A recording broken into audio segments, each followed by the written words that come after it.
Okay, here's the council highlights from last Monday, January 25th council meeting. First, we had 3 delegations. First one from the High River Girl Guides with their Yellowfish Road project, and this is the project where they paint the yellow fish and a little warning on the storm drains, just so that people don't just dump whatever you want down there. It's not a garbage dump. Those things, all those storm drains go right back into our rivers, which anything you put in there affects the quality of the river. And if you affect the quality of the river, you affect the quality of this town. So be very, very careful as to just don't dump anything down there. It's for rain runoff and snow melt and those kinds of things. That's what that's for. There's places to dispose of your toxic material. So just don't put it down the drain. Respect what these kids are doing. So fantastic little initiative that's been going on since I think Bruce Masterman was about 4.5 years old, so that's quite a while ago. Next one was the delegation from the Peewee Provincial A Hockey Championships, and Shauna Hall and James Backen came just to get our support for it, and later on in the meeting we did make the motion to, I think the actual motion said to support them with $1,000 from town council for these provincials, but rather than that we just said let's waive because the $1,000 was going to go to renting the field house, so we just said let's just waive the field house fee, which is a little cleaner. Next one was the big one, the DRP committee with the Finish the Job, Fix the System report that they did. And this is a phenomenal report that they've taken all the lessons learned that they've been through for the last 2.5 years on this. And there's not a group of people in Alberta that know more about how DRP program worked than High River's own DRP committee. So thanks to Jim Ross, Bill Fowler, Tom Dutton, Deb Smith, Sarah Brunsma, and Eleanor McDonald for putting this report together. You did a fantastic job. The whole province needs to thank you for doing this. You've pounded the tables for 2.5 years to finally get somebody to listen to you, and it is Minister Larrivee with the new government. She is listening, and she's going to do something about this. We've been on this forever. Let's not forget Councillor Bruce Masterman that spent a lot of time on this and dedicated a lot more than just his council duties to this thing as well. So fantastic job. We're starting to see some results. The 2 big asks are to get all of the current DRP applications, get them finished off by the 3rd anniversary, June 20th, 2016. And then let's start working on the fix the system, because the next disaster that happens, I can guarantee you it won't be High River. It's going to be somewhere else in Alberta. So the lessons learned from what we've been through affect everybody in this province. We just don't know who it is exactly yet. So phenomenal job. I could go on for 2 hours about this. But next one was just a housekeeping piece, water system bylaw amendment, which was just a glitch with our new town water system bylaw and eliminating a utility rate conflict with that bylaw. So we just cleaned that one up. 12th Avenue corridor bylaw. This was to update the land use bylaw with the town of High River. So there's now an overlay map that defines the 12th Avenue corridor and what new development will look like on that corridor. It was very, very important to us, and the Pratt Committee did a phenomenal job in bringing this to us, because that's a main corridor coming into the town. And if there's going to be box stores that come in along there, we're going to have building standards for them to meet, so that the entrance into our town looks great and doesn't just look like big tin walls everywhere with box store names attached to the side of them. This all goes down, if you look at the Montrose development and the phenomenal job that they've done, their standards were much higher than what the town of High River had in place. And you can tell that from the way the co-op development looks. So this was really just to bring the town in line with some of the other developers that are actually already doing it. So just holds everybody accountable and defines what this town and what we want this place to look like, because that's our decision, not a developer's. So Community Donations Advisory Committee, 4th round grant recommendations. So with CDAC, there was about $334,000 left in the Disaster Relief Fund, the funding that came from people all over the world directly to the town of High River for flood relief. So with that $334,000 that was left, there's $700,000 worth of asks. So we apologize, but not everybody was able to be funded, and we focused on flood-related community initiatives that that were funded. And so this motion was a great thing to have finished for the town. It's another step forward that we're past the flood issues. The fact that this is all done, the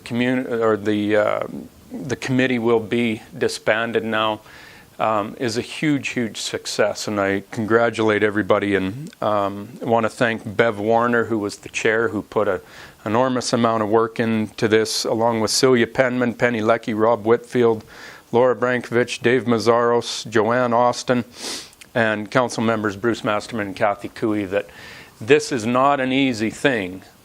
There was only $1.2 million in that fund, and we recognized immediately that it was not going to be an easy task to decide where that funding should go so that we would gain long-term value for that money. There was people that thought, oh, we should just give Ralph bucks to everybody in High River, and would have amounted to about $180, and that money would be gone. There wouldn't be much to show for it. So the way these people did it and the priorities they put in place and how they decided who got money was bang on, and I support them 100%. So thanks very much to all of those people that put their name forward and put their hand up to get involved with that.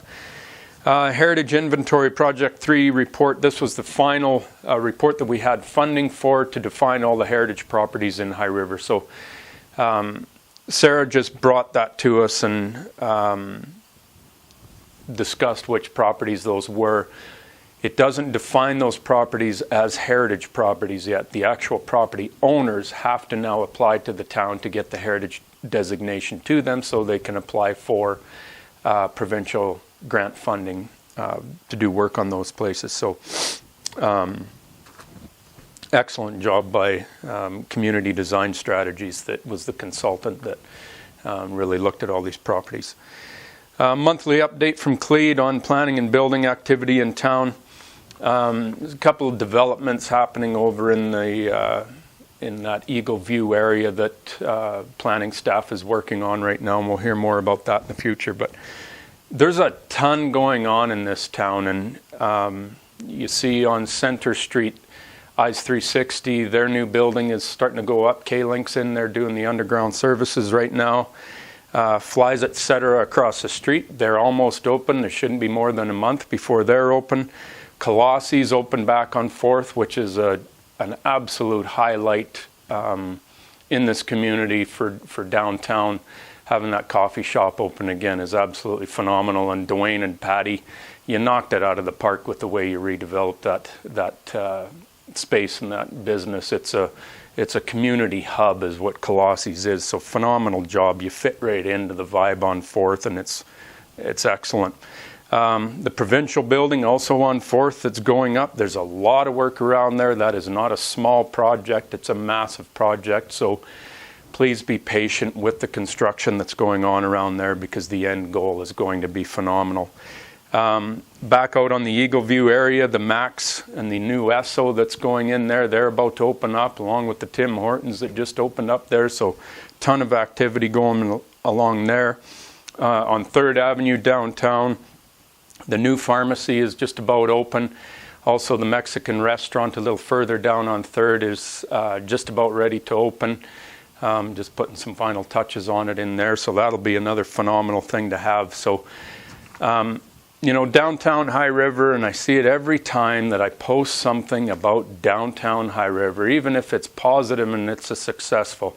There's some people that are just dying for this whole thing to fail. Reality is, it's not going to fail, and the successes are right in front of you. Look at the amount of activity that's going on downtown High River. It's phenomenal. Post all the negative stuff you want. You got a choice. You can either be part of the solution or part of the problem. So that's up to your choice. I'm not going to tell you which way to go. Asset management policy. This is a real big piece of our new financial plan in this town to set High River up properly. There's maybe 3 or 4 other communities in Alberta that have a true asset management plan and policy in place, and High River is going to be one of those. Special thanks to Tom Meyer for bringing this in, our CFO and interim CAO right now. But he's done a phenomenal job and cares deeply about where this town is going to be, its successes on the financial end.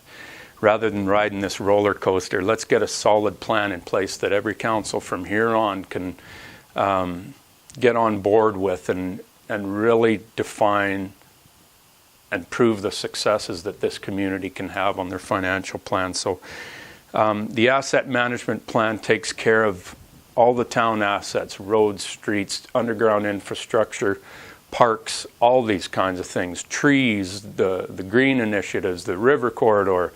Everything is all in this asset management plan. And it won't be overnight to get it designed because it's going to be huge. There's, what is it, $500 million worth of assets in this town that we've got to take care of.